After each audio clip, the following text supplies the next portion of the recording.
Vous n'entendez pas là? Ah, merci. C'est bon? C'est mieux, là ça marche. Bon, le quorum étant atteint, nous pouvons valablement délibérer ce soir.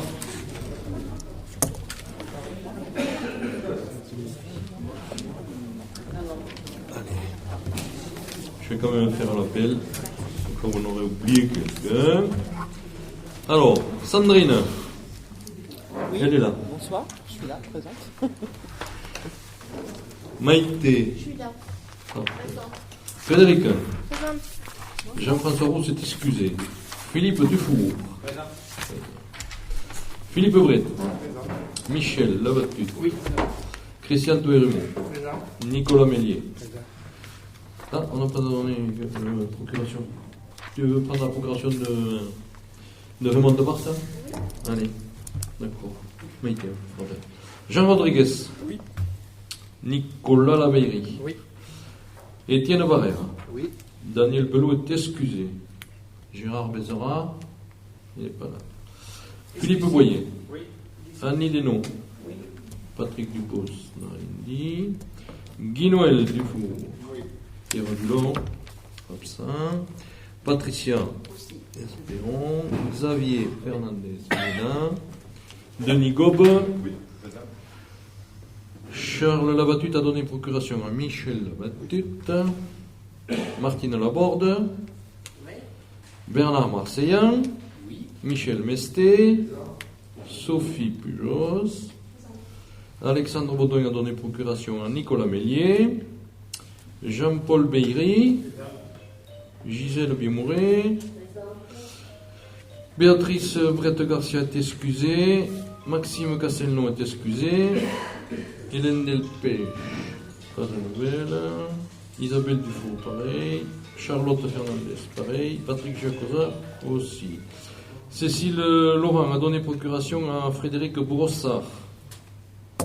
Françoise Martinez est excusée. Joris Maillot-Planté, on n'a pas de nouvelles. Christiane Mondenciaille, elle est là. Gilles Moreau est excusé. Michel Novarini, il est présent. Aline Perotto n'a rien dit. Lionel Piton est excusé. Marie-Dominique Ramon n'a rien dit. Nathalie Rata a donné procuration à Gisèle Biemouret. Et Khadija Talaoui n'a rien dit. Donc nous sommes 26. Il nous fallait être 25. Parfait. Alors tout de suite, avant de commencer, nous allons désigner un ou une secrétaire de séance. Qui veut bien faire un secrétaire de séance? Maïté. Allez, merci Maïté. Allez, on va tout de suite commencer. Vous permettez que je m'assoie? Merci. Alors, tu vas projeter, je suppose. Parce que là, c'est éteint. Marche au premier. La technique est un peu.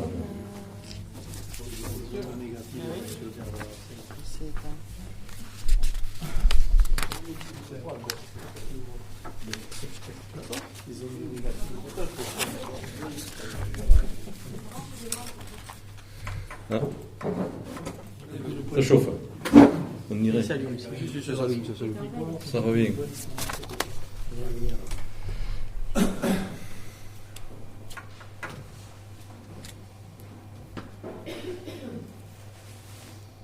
Ça a marché il y a 5 minutes. Ouais, c'est une blague. Ah, Ça marchait. Et ça remarche. Elle était faite de la lumière. Voilà, parfait.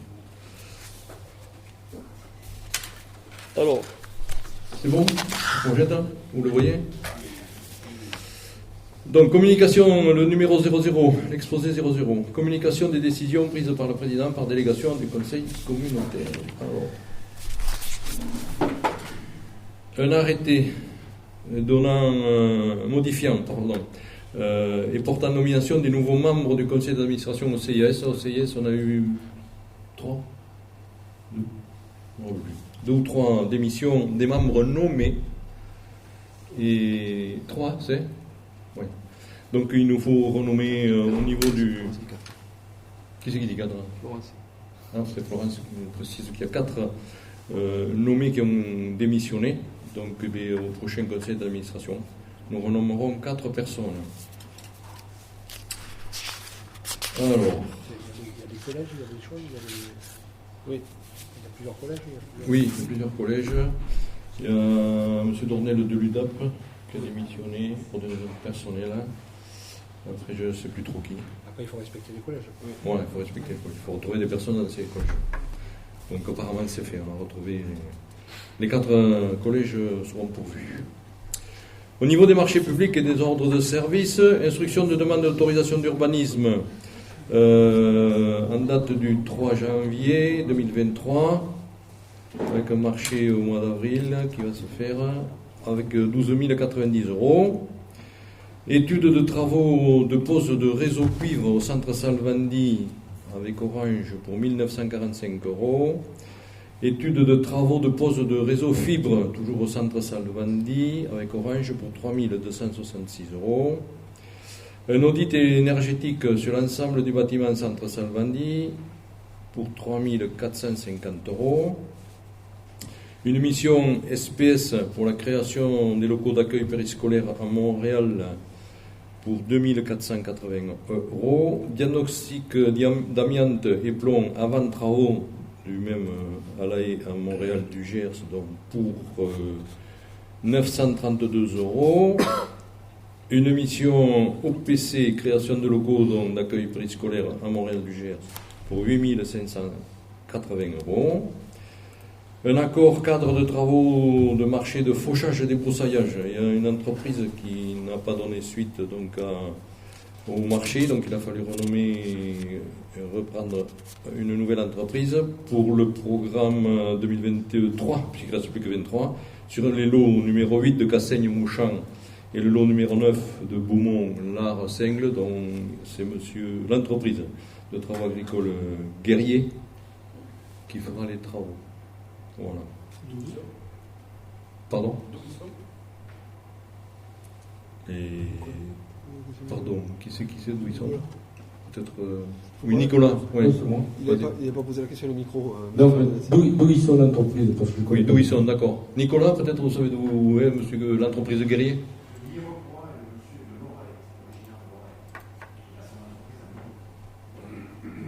Et il est de l'Oreille. Monsieur Marseillais. Voilà.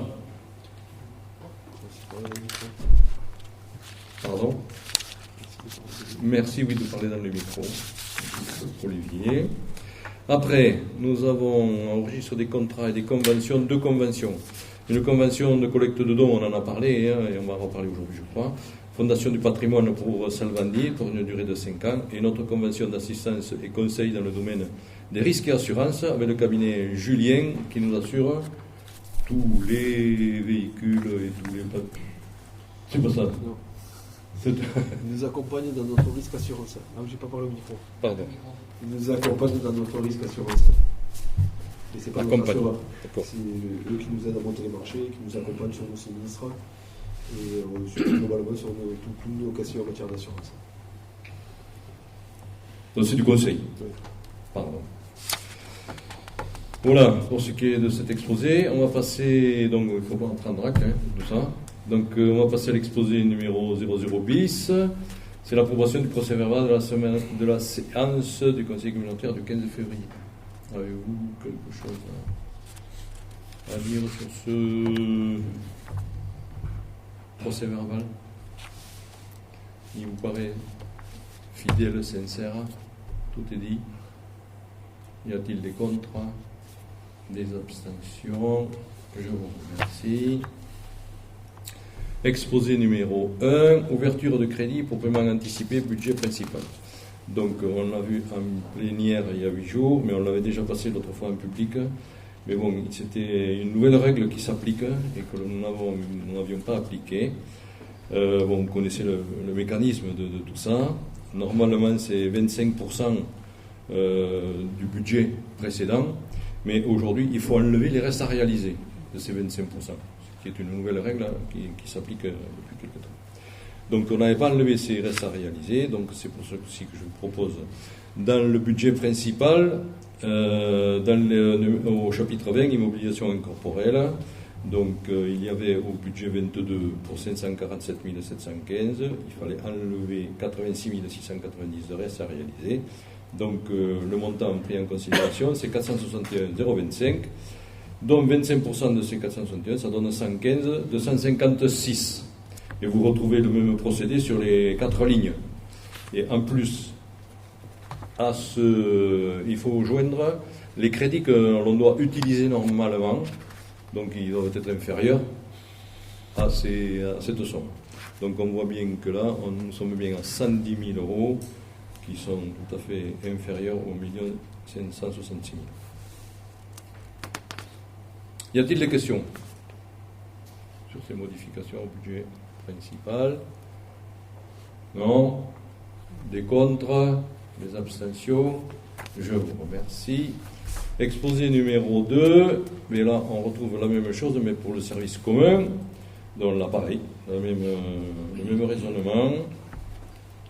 On a enlevé les restes à réaliser, elles sont les plus petites, et derrière vous avez aussi le tableau joint, c'est 405 euros de besoin, et on pouvait utiliser jusqu'à 2980.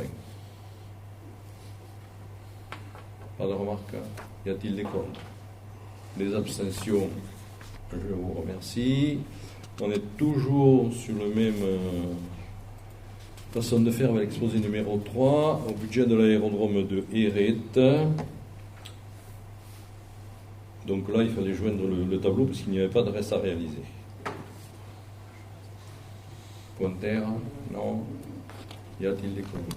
Des abstentions? Je vous remercie.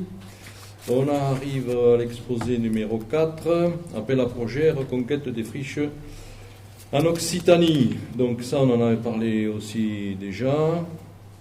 C'est par rapport à Salvandi, où l'on peut aller chercher, par rapport à la déconstruction des pollutions remise en état, sur 1 million d'euros du financement sur la reconquête des friches en Occitanie. Donc c'est plafonné à 35%, donc ce qui ferait 350 000 euros. L'autofinancement, quand on met 1 euro, il faut mettre 1 euro, 35% aussi, donc 350 000 euros de financement de la part de la CCT. Et autres financeurs, suivant le dossier à venir, puisqu'on y est dessus tous les jours pratiquement sur ce dossier-là, qui pourrait faire 300 000 euros, 30% restant. Mais là, bon, ça sera peut-être la variable d'ajustement si on n'arrive pas à trouver les 30% des financeurs autres. Des remarques sur ce exposé? C'est bon pour tout le monde? Y a-t-il des contre? Des abstentions? Je vous remercie. Exposé numéro 5. Modification de l'intérêt communautaire de la compétence voirie pour 2 communes. Alors, je vais citer la Groslay, puisque nous sommes dans la Groslay ce soir, du Gers, et Castelnau-sur-le-Vignon. Vous avez les cartes qui vont avec. Alors, pour la Groslay, je crois que, voilà, il y a une augmentation de 1541 mètres. Je précise bien, je m'étais trompé en technique. Et En plénière. En plénière, pardon, en plénière. Et 40 mètres pour Castelnau. Ah, mais mètre c'est mètre, hein. Voilà, donc il y aura cette petite modification à faire. Donc, prendre acte de ces modifications. Et de décider de la voirie intercommunautaire, donc, pour ces 2 communes, avec les cartes qui sont annexées. Tu veux dire 2 mots, Nicolas, sur cette transformation? Avec le micro. Ah ouais, le micro, il paraît. Il n'y en a pas d'autres.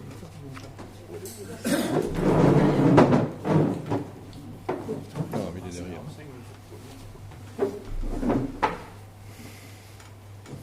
Oui, en fait, je l'avais dit en plénière, mais pour ceux qui n'ont pas assisté, nous c'est principalement des voiries de lotissement, entre guillemets.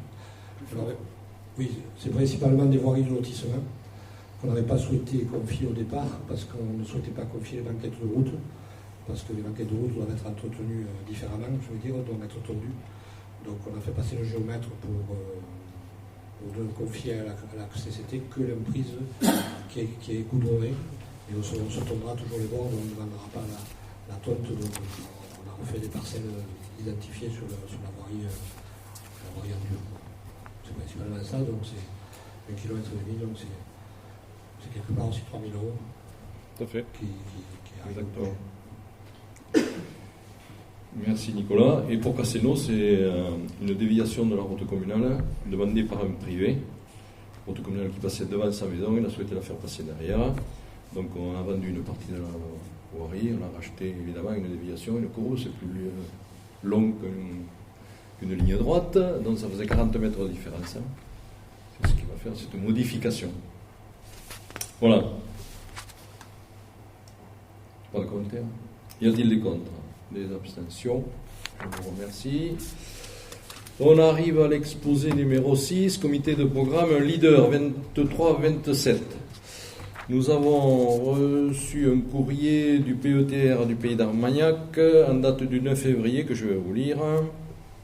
La commission permanente du Conseil régional d'Occitanie a sélectionné le PETR du Pays d'Armagnac en vue de porter un programme européen leader de 2023 à 2027.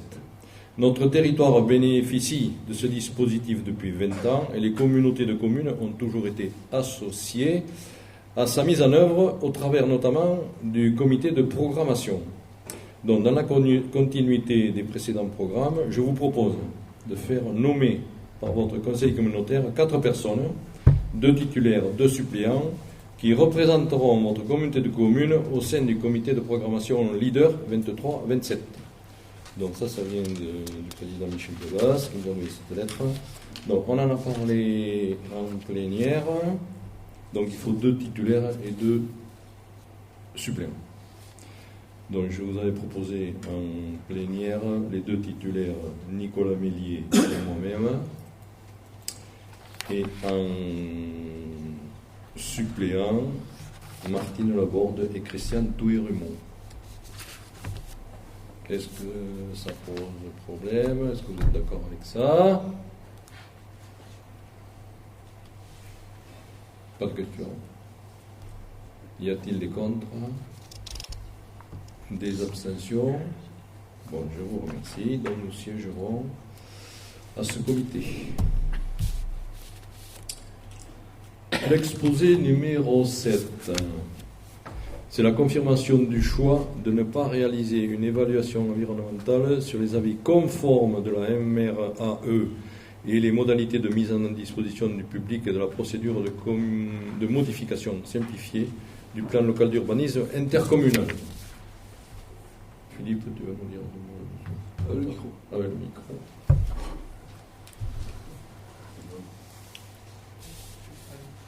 Oui, c'est très brièvement. Par rapport à la modification du PLUI, on a lancé 2 procédures, une procédure de modification simplifiée et une procédure de modification de droit commun. Là, la MRAE, après avoir instruit le dossier de procédure de modification simplifiée, nous confirme qu'il n'y a pas besoin d'études environnementales. Et donc le but de cette résolution, c'est de dire on ne fait pas d'évaluation environnementale. Sur la deuxième partie, c'est-à-dire la modification de droit commun, là on attend toujours la réponse de la MRAE. Il lui reste 2 mois pour répondre, je crois, pour savoir s'il doit y avoir une évaluation environnementale.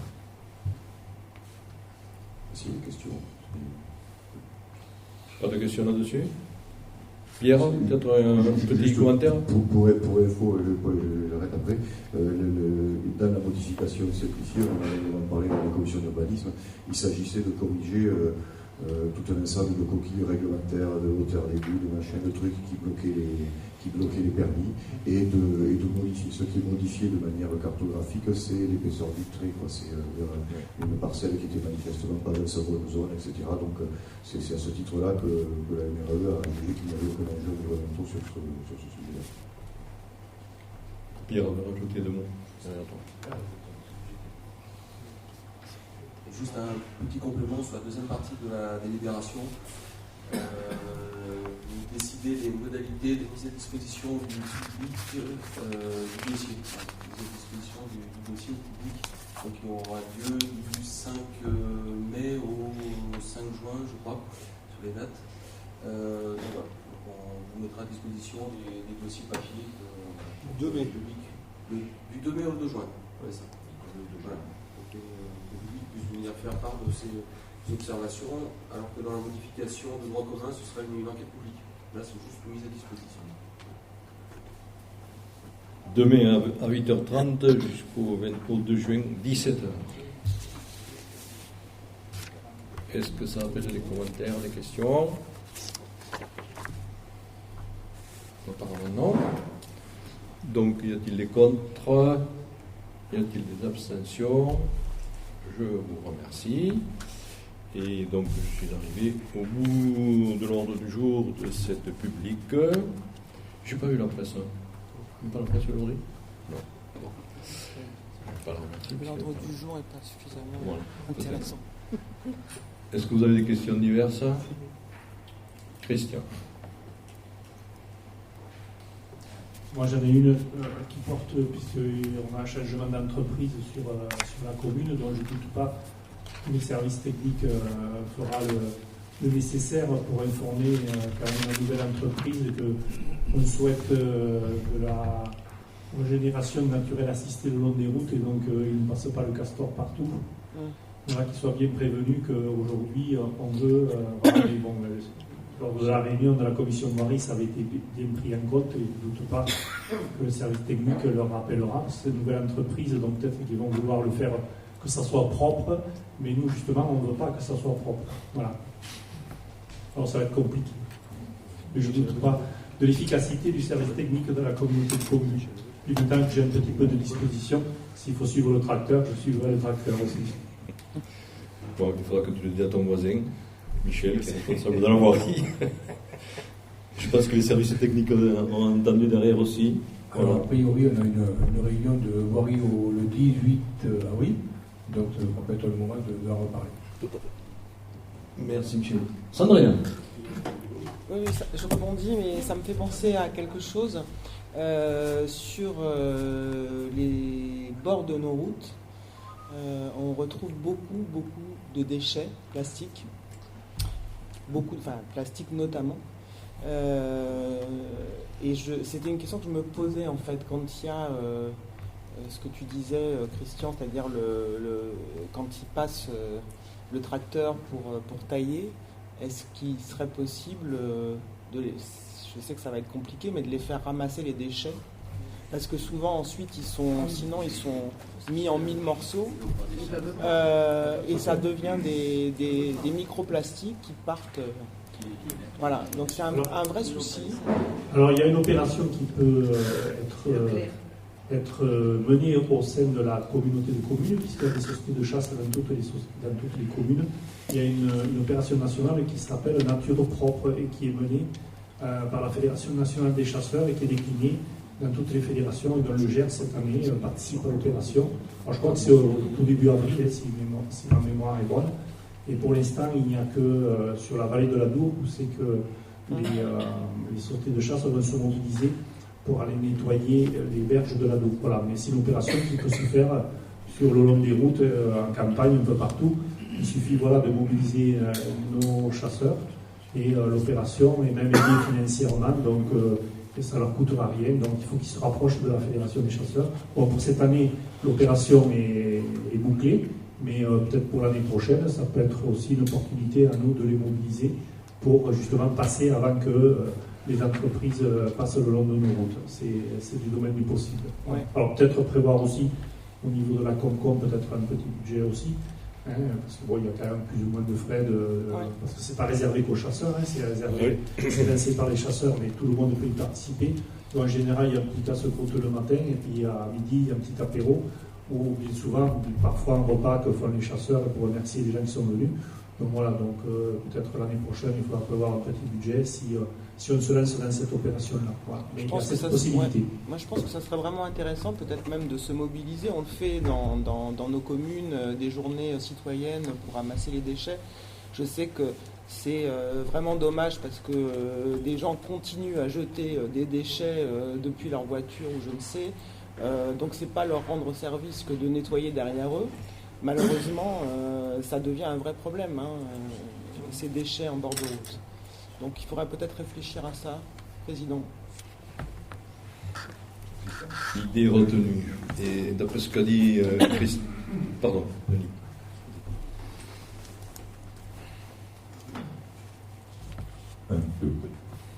Avant de solliciter les chasseurs ou de prévoir un budget au niveau de la société, est-ce qu'il ne serait pas intéressant déjà de s'adresser aux fautifs? Parce que le fautif, on le connaît, c'est le symptôme. Parce que quand vous suivez un camion du symptôme qui vient de ramasser une poubelle jaune, qui ne met pas la bâche sur la benne, parce qu'il a quand même obligation de mettre la bâche, qu'on suit un camion du symptôme et on voit les pots de yaourt et les bouteilles de lait qui s'envolent, moi, à mon avis, il faut peut-être commencer par là, quoi. Parce que les déchets qu'on a dans les fossés, c'est le symptôme qui les met. Parce que c'est pas le gars qui est en voiture qui met le pot de yaourt. Moi, je ne peux pas le croire. Je pense que tu es délégué au SICTOM, non? C'est ça? Tu es délégué au SICTOM? Non. Non, on fera la commission pour dire ça. Mais je pense que, comme dit Sandrine... C'est sûr que c'est eux les fautifs. Non, parce qu'aujourd'hui, ils sont tenus de bâcher les camions. Oui. Donc, normalement, ils doivent le faire. Quand ils vont du point A au point B et qu'il n'y a que 1 kilomètre, et bien ils ne mettent pas la bâche. Bon, peut-être, ça peut arriver. Mais je pense que c'est pas le petit pot de yaourt tout seul qui sort du camion. Je pense que Sandrine a raison. Et on le voit surtout sur les départementales. Ouais. Les sacs entiers. Ouais. Ah, ça fait pas le feu dans le rotor, hein, ça n'ouvre pas le rotor, hein, mais il y en a partout. Hein. Et là, ça devient mission impossible. Michel, vas-y. Oui, alors moi je suis vice-président du SICTOM. Donc c'est pas le SICTOM, c'est Trigone quand il ramasse. Parce que le SICTOM, automatiquement, ils mettent des filets. Donc c'est pas le SICTOM.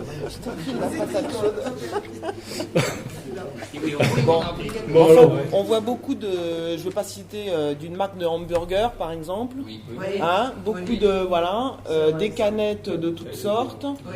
Bon après il y a aussi je crois certains artisans qui se baladent avec leurs camionnettes et il y a des plastiques qui s'envolent d'emballage ou des choses comme ça, ils s'en rendent pas compte.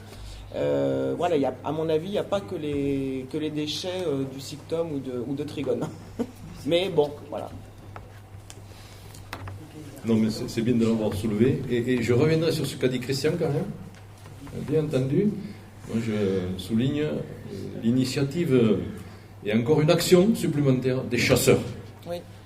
Hein? Merci pour eux. Alors, tant que tu es, je vais me lancer. Là, je vais prendre la casquette de président de l'Office du tourisme. Il y a une autre application que l'on va mettre en place qui s'appelle Chasse croisée, puisque la polémique a été lancée depuis l'an dernier sur les accidents de chasse, même s'il y en a malheureusement 8 en France, il y a eu quand même 790 morts au travail, on ne le dit pas assez quand même. Il y a une application qui est aussi menée par la Fédération nationale des chasseurs qui s'appelle Chasse croisée, donc qui est déjà l'application dans le département. Et donc en tant que président de l'Office de tourisme, je vais réunir l'ensemble des sociétés de chasse de la communauté de communes pour qu'on puisse mener une opération commune sur l'ensemble du territoire et que pour la prochaine saison de chasse, on puisse avoir le QR code sur tous les départs de chemins de randonnée pour que tous ceux qui pourront charger l'application qui est gratuite pourront savoir où c'est que se situe une battue sur le territoire de la Ténarèze. Donc ça, c'est au niveau de l'Office de tourisme que l'on va prendre l'initiative pour fédérer l'ensemble des sociétés de chasse pour essayer de moins faire peur aux gens que quand il y a une battue, puisque maintenant, dès qu'on voit un gilet orange, on a toujours peur de se prendre un coup de fusil, et donc, ce qui est loin d'être le cas quand même. Merci Christian pour ces précisions. Encore une fois, une bonne initiative par rapport aux chasseurs. Guy Noël, le micro à Guy Noël.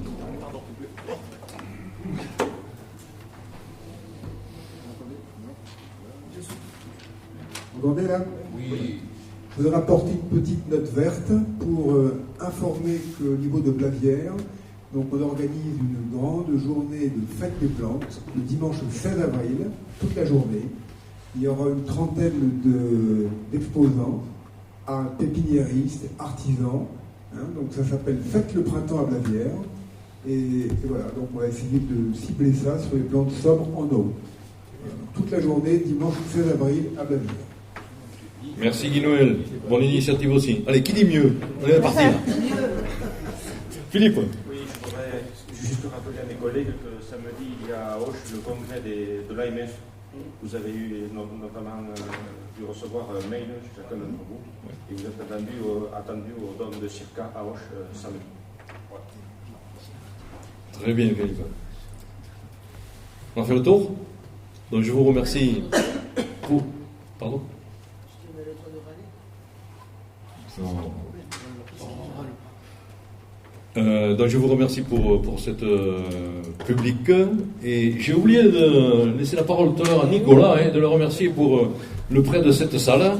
Et puis je pense qu'il nous a même préparé quelque chose d'intéressant, la partie conviviale. Mais voilà, Nicolas, encore toutes mes excuses.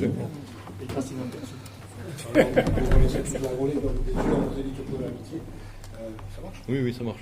Je préciserai nous aussi qu'on fait une journée porte ouverte pour les écoles le 15 avril au matin. On démarre chez Bernard à 9h, 9h30.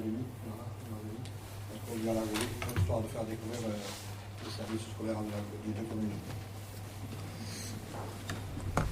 Merci Nicolas, que de bonnes actions. Parfait. Allez, on va terminer sur cette note optimiste.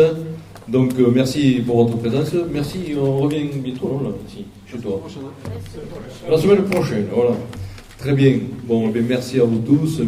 Rendez-vous autour de la table conviviale. Et merci au public, parce qu'il y avait du public ce soir. Merci. Allez, bonne soirée à tous.